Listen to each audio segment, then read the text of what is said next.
Hey friends, welcome to the Call to Farms podcast. I'm your host, Tim Ing, the homesteading agent. And I'm Sophie, the homesteading lender and the author of The Nourishing Asian Kitchen. Yep, and welcome back because we have a very special guest. We have Melissa K. Norris, and this is a very exciting episode. Why don't you tell us a little bit about her? Melissa is great. I found her when we didn't even know that homesteading was a thing. Melissa K. Norris is a fifth generation homesteader, and very much like ourselves, she is the epitome of the modern homesteader, where she works full time, runs multiple businesses, runs a homestead, and is very active with her family life and children. But one of the things that's so encouraging is that we have a lot of clients who are waiting to buy their homestead, or you have your homestead and you don't know where to start. Melissa K. Norris has a lot of resources for you to get started no matter where you're at. So we have clients who ask us, hey, where do I go to find out how to can? We have actually learned a lot from Melissa K. Norris on sourdough, canning, a lot of the things that aren't traditional in our culture. So I do a lot of food preservation, but more in the form of fermentation. And Melissa specializes in a whole swath of things, especially with pressure canning, water canning, dehydrating, freeze drying, so many different things. And she's so well rounded. You'll have so much fun listening to this interview. Bottom line, if you're just getting into homesteading or you've been homesteading for years, you need to check out this podcast because Melissa K. Norris, she does a great job in not only the foundational classes, but classes that you can build your homesteading skills on. So be sure to check this one out. We had a really great time interviewing Melissa, and we know you're going to enjoy this episode. All right, tune in and make sure you stay till the end because there's an exciting announcement of an event that's coming up May 5th through the 9th. We'll see you then. Today, we have a very special guest. I'm sure you know her already. This is Melissa K. Norris of Pioneering Today, and we are so excited to welcome you here, Melissa. Thank you for your time. Oh, I feel so honored. Everybody needs an introduction like that. Thank you guys for having me on. Melissa, it's so great to have you for a number of reasons. One, we've connected over a year ago with the cookbook, and I don't think we've made it the announcement yet, but Tim and I are officially on the Melissa K. Norris team. That's right. Yes, you officially are. I'm like, bless their hearts. They might not have known what they were in for. No, we love it. We love being a part of the team and the mission that you're on as modern homesteads. We didn't actually know it was a term when we got into it, but you are the true embodiment of a modern homesteader yourself. Like, I would love to have you do your intro, but one of the things that I love so much about you is that you are a working mom yourself and you're homesteading and run multiple ventures. I relate. Amen. Yeah. And I also love that you go back to your traditional roots and that you're a fifth generation homesteader. And at the same time, you're incorporating things. That's why you're a modern homesteader and helping to inspire those who are getting into homesteading. A lot of my clients are looking to do that, escaping from the cities, and they don't know where to go or where to find information because there's just so much information on the internet, so many quote unquote influencers out there, but you've been doing it for so long and you break it down with your Pioneering Today Academy as one way where they can gain a foundation and just learn some skill sets that they can use. So this is really amazing. We're so happy to have you on. Okay. I know that was a brief intro, but we always kick off with asking our guests, what was it that made you answer the call to farms? Oh, goodness. So for me, multi-layered. One is from the time I was a little girl, I always felt like I was born a century too late. And I know a lot of people I've heard that feel drawn to homesteading feel the same way. You're like, man, I feel like I missed the heyday of like when I should have been born. So I loved Little House on the Prairie books. I didn't even know there was a TV show until later in life. So my mom, we had the whole book series. And each night before bed, she would read me one chapter. And I've always been a bit precocious. And so we had this rule that it did not matter what I begged or what was happening in the book or what cliffhanger the chapter was on. It was one chapter per night. So my mother knew my personality really well very early on. But so I grew up on that. And so we went through the whole book series of Little House on the Prairies. And I just loved everything about it. I loved historical things, and my grandma quilted and so did my mom. So when I was like 8, I started my first quilt and my mom like helped me with the pattern and learned. And so I've always really been drawn to like this old fashioned like skill sets and way of life, enamored by it. And so there was elements of that. Like I'm 44 and I sound so funny. Like for people listening, like I had a hope chest. So I started getting blue willow dishes because my mom read me the book Strawberry Girl when I was little. And that was this plate that they had for anybody who's familiar with the title. If not, it's a wonderful book. Like definitely go and get it, especially if you have girls. And so I started collecting blue willow dishes. And so by the time I was 18, I had, and they're still the dishes that we use in our home today. I had a full set of blue willow dishes in my hope chest. But so I carried elements of that once I got married at 18. My husband and I are still married and started our house together. But then I immediately went in and was working full time as a pharmacy assistant. And then I went to school and became a pharmacy tech. And so I was working outside the home full time and still trying to live the lifestyle as best as possible that I'd been raised with, a mom who did stay at home, who sewed my clothes, who quilted, who cooked from scratch, all those things. And when you don't get home until like almost 7 o'clock at night, it's actually really hard to do both of those things simultaneously. And so I found myself, we always had a garden and I still canned like a year's worth of green beans. And so we did some of those elements and we raised our own grass-fed beef. But I found myself cooking a lot more from like convenience. Like it was assembling and heating it in the oven. To call it cooking is not really true, but it wasn't like I was getting fast food necessarily. And then when I had my second child, who's my daughter, I just really started developing a lot of health problems and ended up being on prescription medication for stomach ulcers 6 times a day. I was taking them and my just quality of life was really bad. And so they sent me in for an endoscope because they couldn't quite figure out what was going on and ended up biopsying my upper stomach and esophagus for cancer. And it came back benign, thank the Lord. But I had quite a bit of erosion. At that time, I was 29. So I had a lot of erosion, and especially for the esophagus. Your esophagus is one of those things, if it's super damaged, like it can be life-threatening in situations. The specialist just said, you've got to figure out a way to control the acid that you're experiencing because not only do you have erosion, but you also have cellular change, which is like a precursor to precancerous cells, basically. So he's like, you have to get off all the medications you're on. One, they're not even working. And two, the doses you've been on, you're not supposed to be on those types of doses at that high for as long as you've been on them. I don't even know why your doctors would have prescribed them that way. And even though I was a pharmacy tech, it seems funny, but that was what I knew was Western medicine. And I'm like, if the doctor prescribed it, oh Lord, do I have a different viewpoint now? Over 6 months, I completely changed the way we ate. So I cut out all of the hydrogenated vegetable oils like canola oil and Crisco and any GMO crop. And if it had food dye in it or high fructose corn syrup, which was a good portion of my pantry, quite honestly. And then I was like, okay, in order to find foods that don't have these ingredients, because we're talking like 15, 16 years ago now, if I could find them, that was great. But a lot of the times I couldn't find them or I couldn't afford it at that point. And so that's when we really amped everything up and we were already raising our own beef, but we started raising, and we had chickens for eggs. So we started doing meat chickens and we started doing our own pork.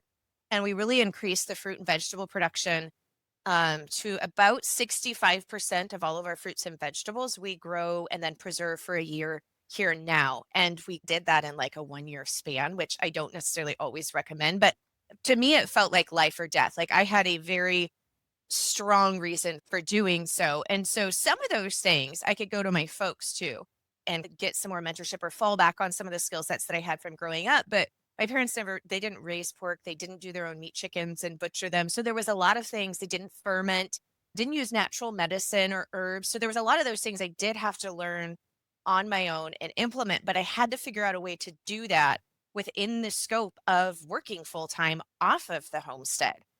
And so figuring out systems and ways to make it work, like really like the necessity when you feel that you have to do something it is amazing what one can do. So I feel like it's a twofold answer. There's like different layers there, but that was my impetus. I still remember driving home from getting the results and having this stack of papers on the car seat beside me. And that was like this very defining moment. It was like, okay, you can figure it out and be here for your kids when they graduate high school, or you can continue down this route and in a couple of years probably have a diagnosis of cancer. So what's it going to be? Balls in your court, sis. And I was like, okay, I'm going to figure it out. I don't know how, but I'm going to figure it out. So how are you now? How's your health situation now?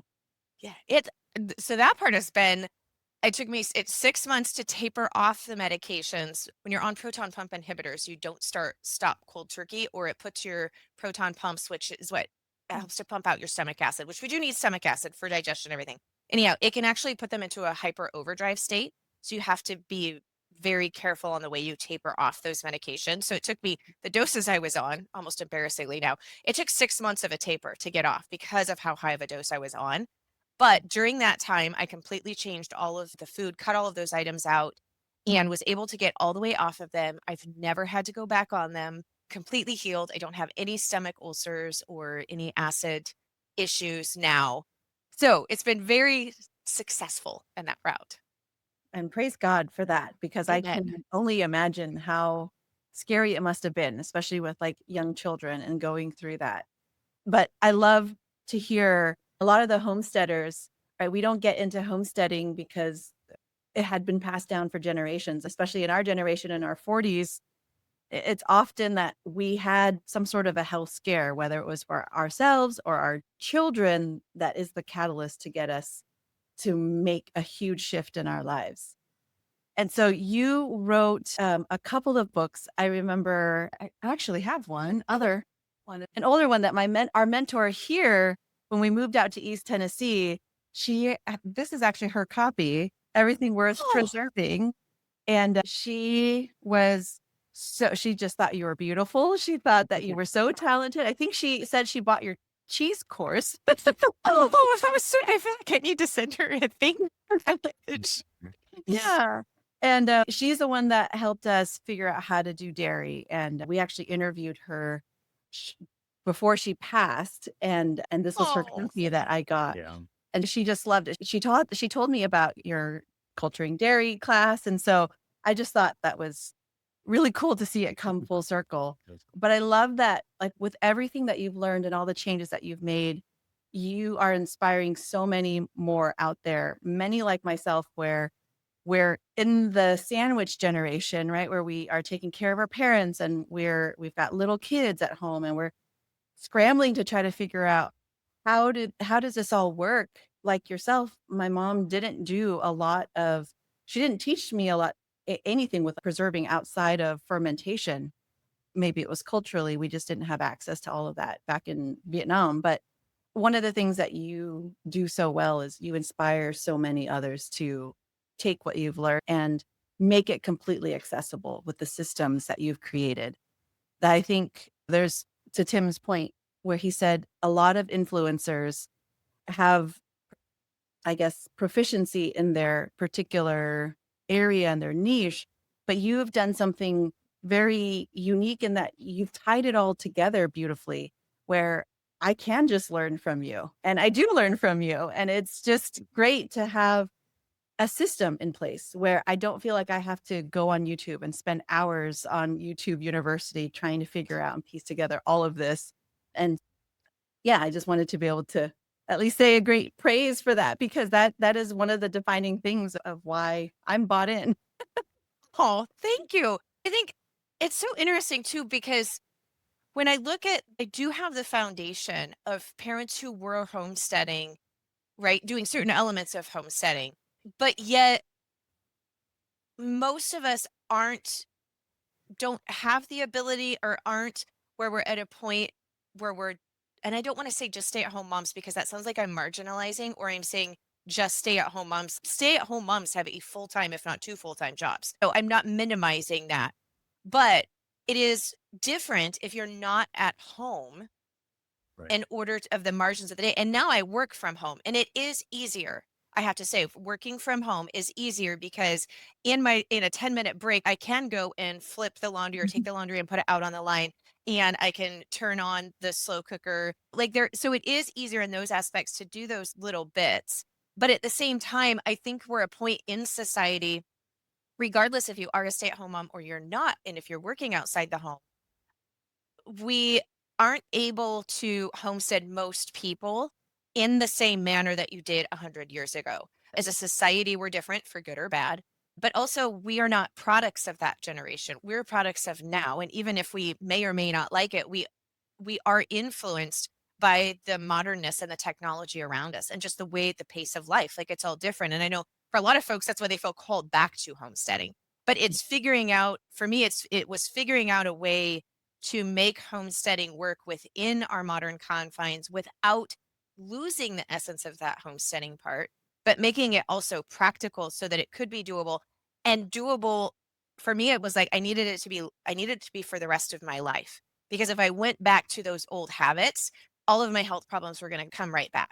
Like, it's not like it was something that I could just do for a year or two and then return back. So I'm like, how do I make this a way that I can do it forevermore and not be crazy? Which that part's still up for debate or vote. But I'd say all the best people have a little bit of crazy in them, and I mean that lovingly. But yeah, so I think all of us what I meant by that is all of us are really looking at having to implement it into our modern lives, and that is a new territory, just because as society, no humans have went through life having the technology and the things that are in this time frame of history that we do right now. So it's, how are we incorporating that and being acknowledgement of it? I feel like sometimes it's painted this picture of homesteading, oh, like the goal and off grid as far as having solar or not being on the electricity grid. That's all wonderful. And I'm not meaning that, but there's almost this picture painted, I'm going to go live up on the side of the mountain and have nothing to do with anything and just have this Zen little place. And that is not reality for long term. Yeah. It just isn't. Homestead burnout is a thing. It is. And that life is, we're not in the times of Little House on the Prairie. We're not. No. And I'm grateful for my dishwasher and my laundry, my dryer. Yeah, and we choose when to milk the cows to make it work within our schedule. I was curious though, when you were telling your story, and I understand the inspiration behind going back to eating traditionally and preparing foods this way and growing your own food. So did you quit pharmacy like cold turkey, or was it a transitional phase? And did you create the academy as you were exploring, or did you feel the beneficial effects of already changing and saying, you know what, I want to share this with as many people as possible? Yeah, that's a great question. So I did not quit pharmacy cold turkey. I actually did not quit working in pharmacy officially until August of 2018. And so all of this was happening in like 2009, 2010 is when this was going on. And I started sharing about everything online, which use the Wayback Machine. Oh my goodness. Please don't, but you could, and you'll get a good giggle. So I just started sharing about it. I created a blog, and it was like dial-up internet, like no joke. Like it would take forever. And so I created a blog, and I always wanted to be a writer. So if you could tell, like, books were a really big part of my childhood, and I always wanted to be an author. And so at that time, I thought I was going to be a historical fiction author because that was the genre I loved. Go figure, cutting my teeth on Little House on the Prairie, even though it was an account of Laura's upbringing, but she did fictionalize some parts so that you actually had a good story. And at that time, I went to a writer's conference because I was trying to get a literary agent. That's how you did things back then. And they're like, you need to have a platform. And I'm like, great, what is a platform? And they're like, you need to have a website and an email list and like an interested group of people in your writing. And I'm like, I don't have any books out. So I'm like, at that time, the historical fiction book I was writing, the heroine was a chuck wagon cook. And so I'm like, we can cast iron and we cook outside and like all of that. So I'm like, I'll do blog posts that would be sharing recipes from like that the heroine would be making. And that was going to be my tie-in. Like, that's how I'll tie this together. So I just started sharing a blog post, like recipes and just taking pictures. And people were interested. And so they were like, oh, do you have a recipe or can you share this or that? And so it's just kind of as people would ask, I'm like, oh, sure. So before work and after work and on the weekends, that's what I would do. And so then I created an email list so I could email people when a new blog post came out or whatever. So I had this email list, but I knew nothing about, literally, I knew nothing about business or marketing. Like, I didn't know anything. And they told me to create an email list. So I created an email list. I didn't know what to do with the email list. So I had this email list that I just was growing, and the website that was growing for probably 3 years, just sending stuff out. And then people were like, could you make a video of XYZ? And I'm like, I don't know how, I'll figure it out. That's my motto. I'll figure it out. So I started making videos. And then I started doing a podcast because our local radio show different hosts on our local radio show kept coming to interview me. And then finally the radio station manager was like, would you just do your own show? And I'm like, sure. So I started a podcast. But then, as you guys know, like all of that takes a lot of time. Yep. And so I was spending all of this time because I truly enjoyed sharing and hearing people. And even then people were like, oh my goodness, like I can't believe like I did this and getting results. And it was really fun to see. But it also became to a point where I was working, honestly, 40 hours doing that and then 40 hours at the pharmacy and also homesteading. And I did reach a point of physical, my thyroid and adrenals were like, we're done. So I decided that I was going to see if I could create the membership and if I could sustain it and if people would be willing to help support it monetarily wise, because I couldn't really do any more. I couldn't go at that pace any longer and not be able to cut back at work, but I needed the monetary funds part to order to be able to cut back at work. So I started the academy as a test in March of 2016. And I told people when they signed up, I'm going to see how this goes. I'm going to promise that I'm going to deliver you XYZ amount of videos each month. And so it was a test for me and just a test to see if people liked that, if it was helpful, that type of thing.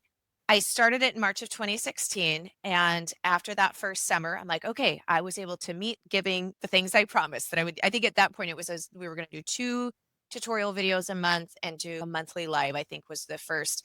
And I was able to do pretty much 1 video a week because I tend to like to over deliver. And that's the blessing and the curse, right? So I was like, okay, I can do this. Like I can keep this up.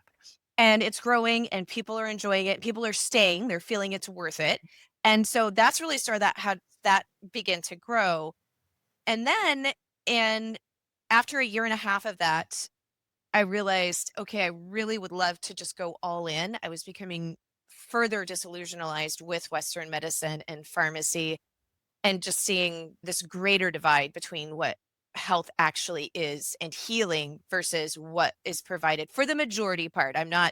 There is some great things about Western medicine. It's not throwing the baby out with the bathwater, but there's a lot that's wrong.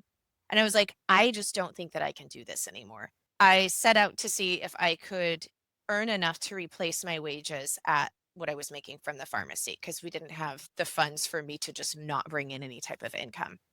And so I gave myself a year. I'm like, if I can't do it in a year, then I'm cutting out this and I'm just doing pharmacy because I can't keep up at this pace. I had like physically was at burnout. Yeah. It worked. Here I am. But it was all very like organic and like it was really the Lord's leading. I still remember this was back way before that, but my husband and I were doing an insanity workout together. And so this is like way back when like P90X, like that era. Yes, Exactly. but it was Sean T instead of Yeah. Tony, and it was insanity. And so we were doing, anyways, so we'd gotten it and we were working out together. And I still remember like we're in the living room and it was during the warm up and it was the Heisman.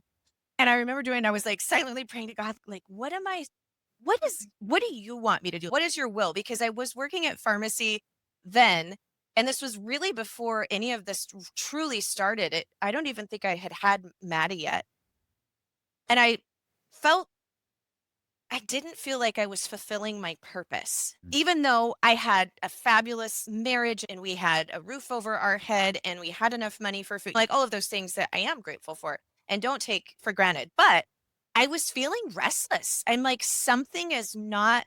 And so I was just praying about, I'm like, I don't know what it is. Like, I should feel really happy and I am happy, but like something's missing. And so I was just really praying and seeking God about it. And it's been one of the only times where I heard his voice and I knew it was his voice in my head, not Clay didn't hear it. But anyway, and so I was asking her, like, what am I supposed, like, you just tell me what to do. I will do what you tell me what to do. Like, I will surrender whatever it is you tell me to do, I will do. And I was doing the Heisman and he said, teach my people. And I'm like, okay, great. Teach them what, Lord?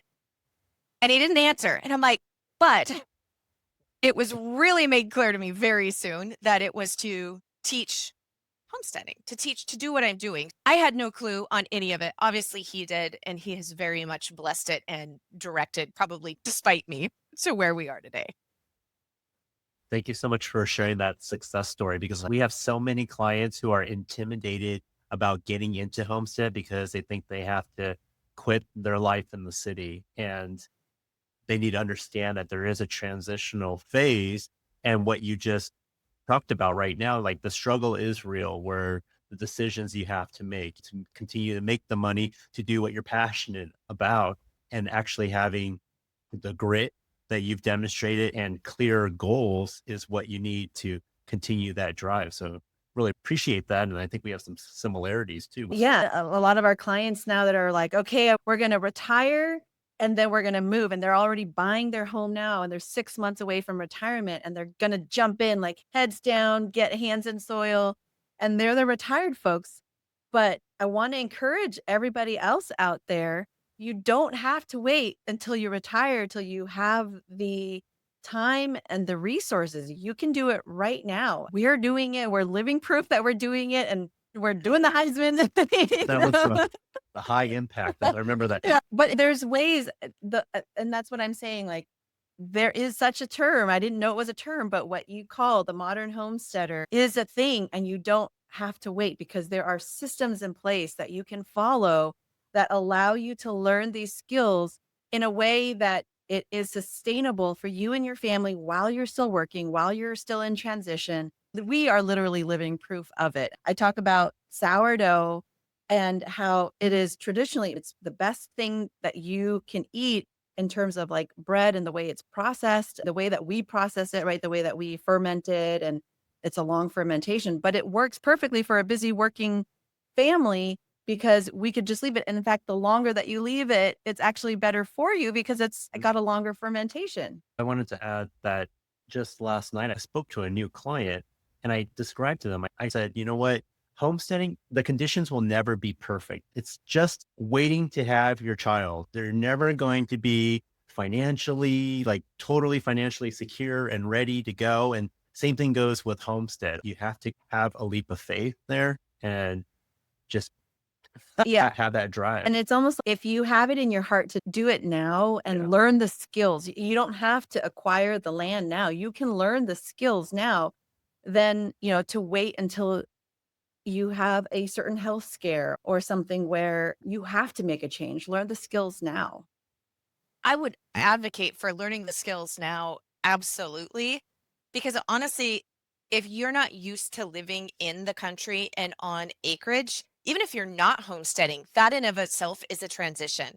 And it's going to be different, and there's going to be things that you're going to have to learn. And at times that just by itself can feel overwhelming.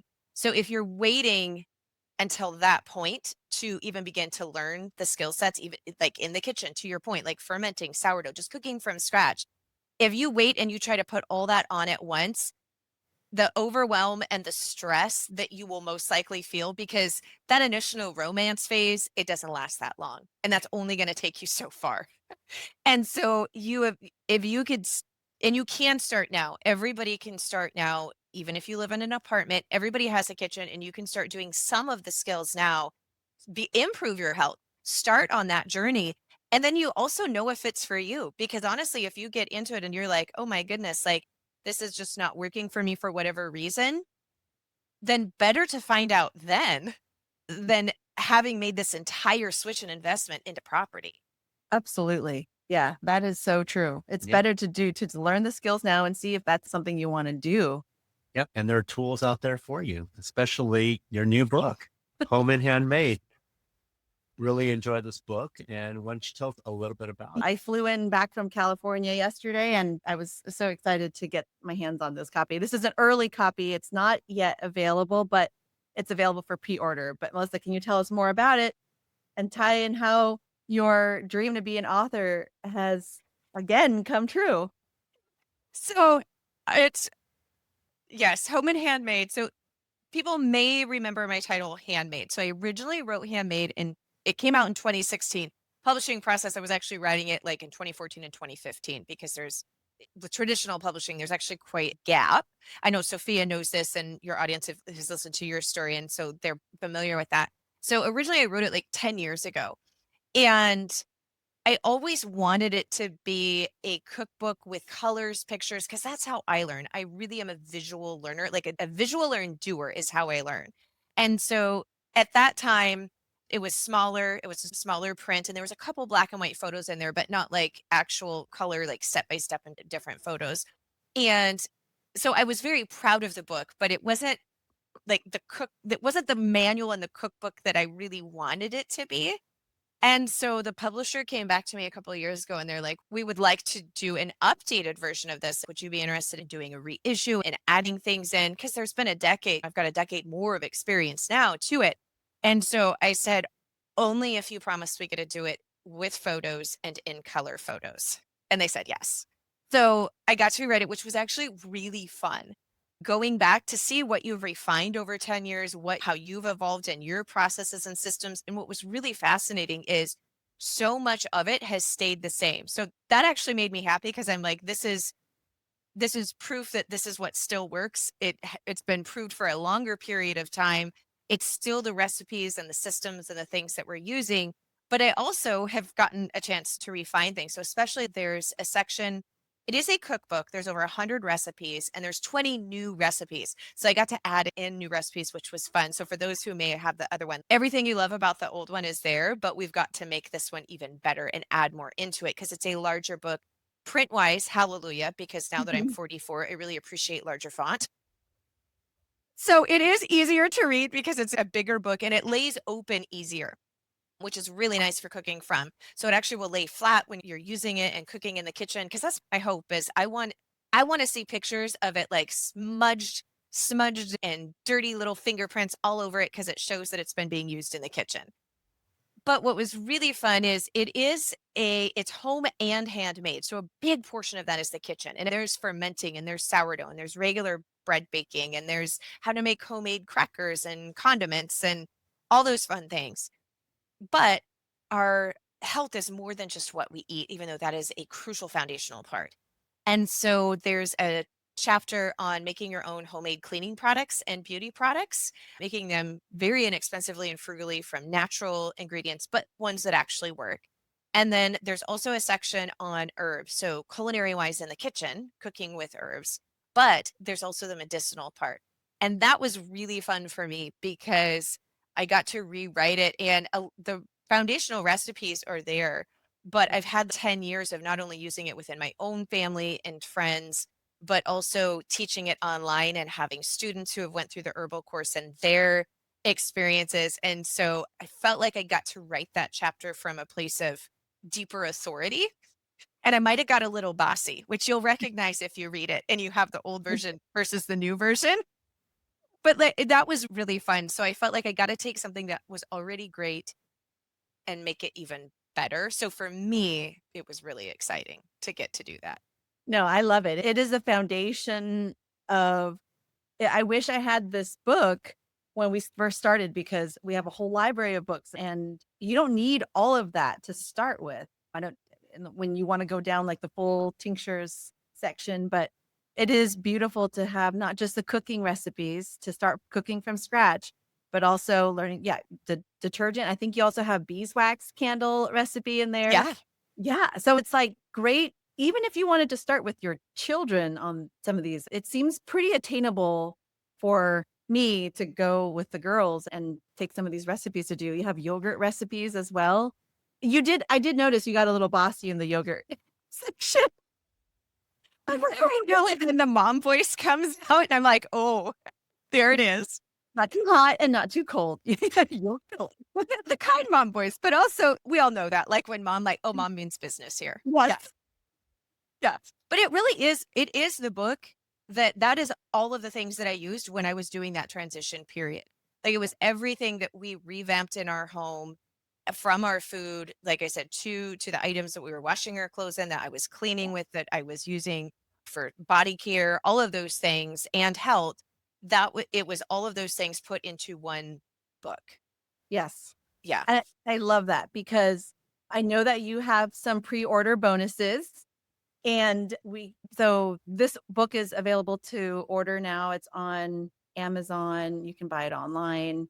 I know off the website as well. But where do people go from here? I know once you start getting into this world, you have a membership and a great group of people and an incredible community that is second to none in the homesteading space. So can you tell us a little bit more about your academy? Yes. Yeah, I would love for folks to come and check out the Pioneering Today Academy. One of the things, and that's to your point, is the community. Humans are meant for community. We are meant for relationships. We are meant for connection. And I think that's part of like where I get a little bristly when I hear people talk about homesteading where you're like in isolation, completely self-sufficient, like cutting yourself off from everything. And I'm like, that is not the way. It's not the way to homestead, and especially for long term, but that's not even a way to flourish just as a human being. And so I love the community aspect of the Pioneering Today Academy. I love all of the teaching part. I mean, I feel like I am I'm probably actually an encourager at heart, but I do love teaching. And so all of that part is there. And it's the step by step so that you can do it, your children can follow along, all of those things. But the community is what I love because we all need that lifting up. We need a place where people can understand why we're excited about things too. So we don't always feel like we're the weird ones. That still, like, homesteading is on the rise, which is really exciting. There's more and more people turning back to it, talking about it. But in the majority of society, when you start talking about raw milk and fermenting and raising your own food and using herbs for medicine, you'll still get comments and looks. And if you don't, like, praise the Lord, you live in a really great spot and you're surrounded by really awesome people. However, I need a place that I can go and share where I don't have to explain, or just instantly people know like why I'm excited. And I also need the place, even having done this for 25 plus years now outside of my parents' home, I have failures. I have things that don't turn out the way I would want them to, or I have seasons in life where things just aren't going so great. And really where you need community is then. You need community and sometimes it's like emotional factors. It's not even necessarily like that a crop failed or that you lost a chicken, though those all things will happen at one point in time if you stick with it long enough, just forewarning you. But you really need a group of people who can lift you up and help carry you when you are down. And that is what I love seeing about the Pioneering Today a community inside the academy. Yeah. And that's what I love so much too, because I am a part of the community. I'm a lurker more.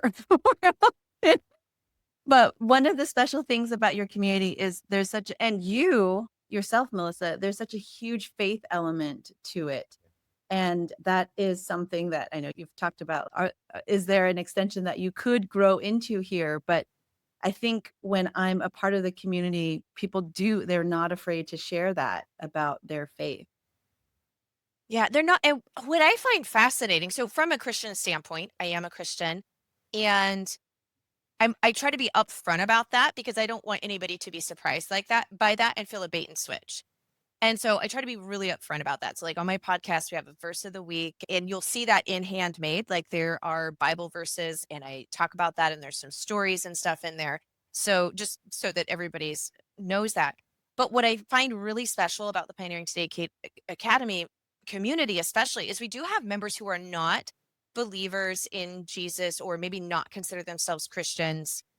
And being able to still share your faith in a way that still uplifts them. Like I know that there's people who aren't, because they've shared with me personally, that will still reach out. We've got a section within the community. So if you want that to be a part of your community experience, you can be. And for those who don't, it's not. But we have a section it's a faith area where people can go and ask for prayer requests or share wins, like something they're excited about in relation to I prayed and this is what happened type thing. And I find that so special. And I think I even find it more special that people who aren't on that part of their faith journey yet, where they maybe have accepted Jesus as their savior or not, still feel the love, because to me, that's what a true Christian should be, right? People should feel Christ's love from us, regardless if they believe or not, and probably even more so if they don't believe. So I think honestly that the part that I'm probably most proud of. Yes. Yeah. And you don't always have access to the membership available for everybody. It's just windows and pockets of time. You have a wait list going, and it's an incredible thing. I know you have an event crash course coming up in May. Can you tell us a little bit more about that? Because I think that's really incredible. Like, to your point of saying, how do we start this if you're not yet on land, or even if if you're in an apartment or a condo, even, this is something that you can start with in the kitchen. You talk about that a lot, and I share that same sentiment too. Start in the kitchen, start making one meal from scratch. So can you tell us a little bit more about what's coming up? Yes. So I'm very excited. We are doing a kitchen efficiency and home food preservation crash course. So it's going to be the first full week of May. So it's going to be May 5th through the 9th. And I am super excited for this one because even if you are doing home food preservation or a little bit further down the path and have some acreage in a garden, or maybe you've got some local farms where you're getting produce from, home food preservation season can be hectic even for experienced, because you have the garden going, you've got all the things you're normally doing, you're still cooking from scratch, but you're adding on top of that preserving mass amounts of food. For some folks, like for us, where I'm presuming, like I said, about 65% of our fruits and vegetables I'm preserving to take us through the whole rest of the year, at the same time of like harvesting and cooking, all of those things. So preserving time can get really overwhelming for people. And so there's a reason there's memes that float around in the summer. And it's, I just spent all of these hours preserving all of this delicious homegrown food that's preserved without chemicals and preservatives. And now I just went and ordered dinner. Like we were Yeah. having takeout pizza because I'm so tired from producing all of this great food for my family. Like, it's funny, but it's also true. That is something that happens. And because I was homesteading and putting up so much of our food while working a full-time job, I had to develop systems that did not cut safety. Safety is a very big, important part of food preservation for me. I I want to make sure nobody has any questions on what they have put up, knowing that they used a safe method, knowing the science behind it, especially when it comes to botulism, which is a more reference to canning, but all of that. But using systems that allow you to work with the margins of time that you have, that still produce a great end product and all of those things.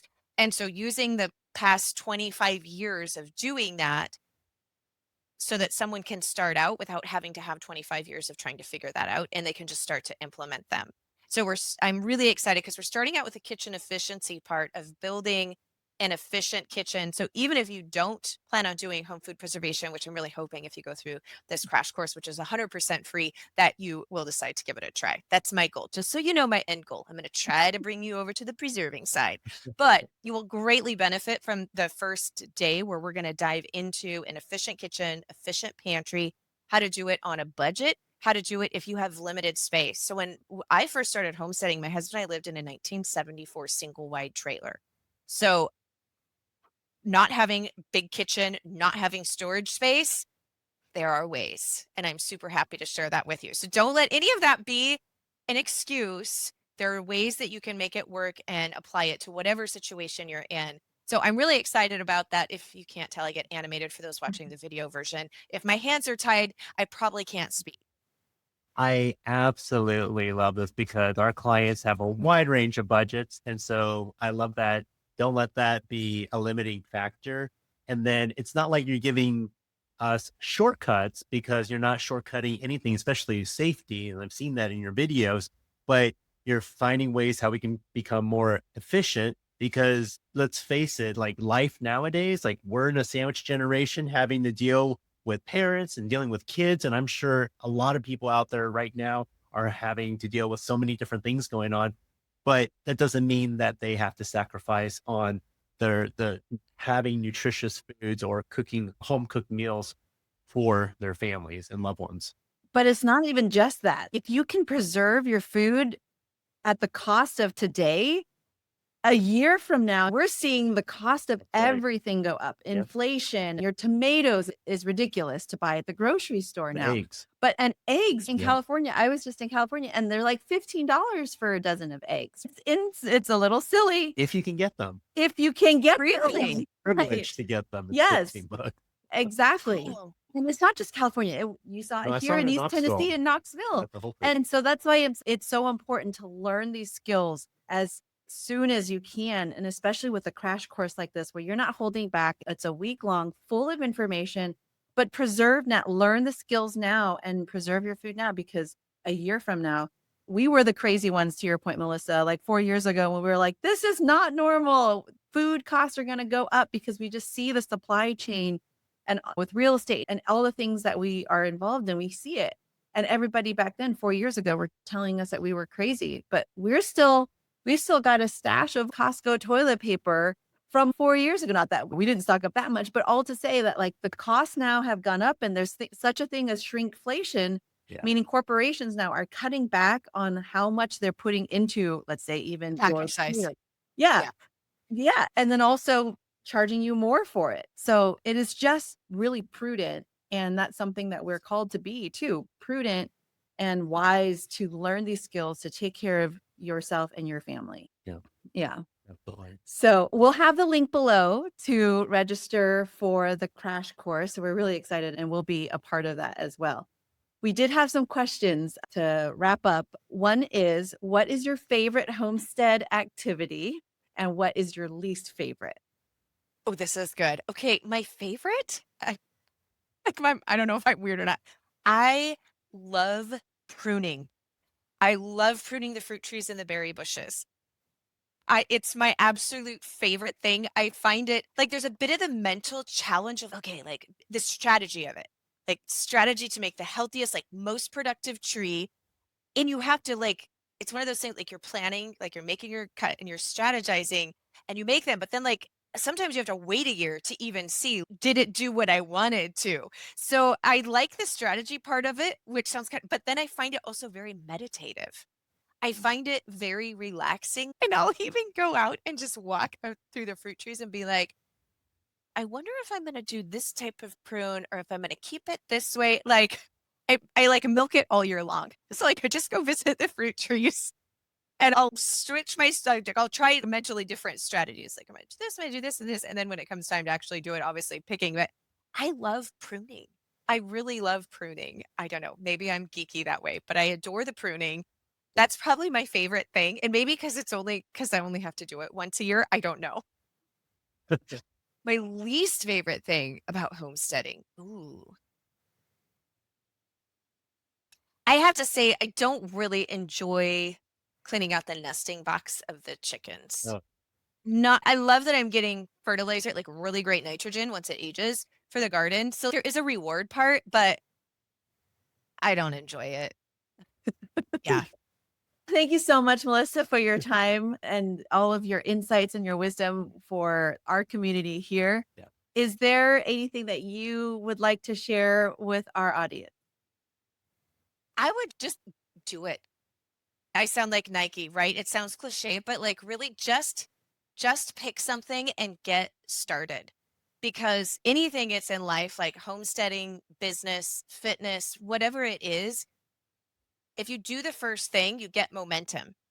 And we need momentum to continue moving forward. So just start the momentum in whatever fashion you can. Okay, great. I love And that. where can more people find out about you? Where should they start? Where should they go?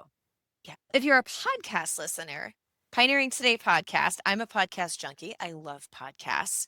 And you can find everything at melissaknorris.com, though. So you'll find all the books. There is a plethora on the website of articles and recipes and videos. You'll find information on the crash course, the academy, like all the things. That's really the hub. So melissaknorris.com. And I would love to see you, especially in the crash course. Okay, thank you so much, Melissa. Thank you, guys. And thank you, everyone, for listening. And until next time, stay healthy.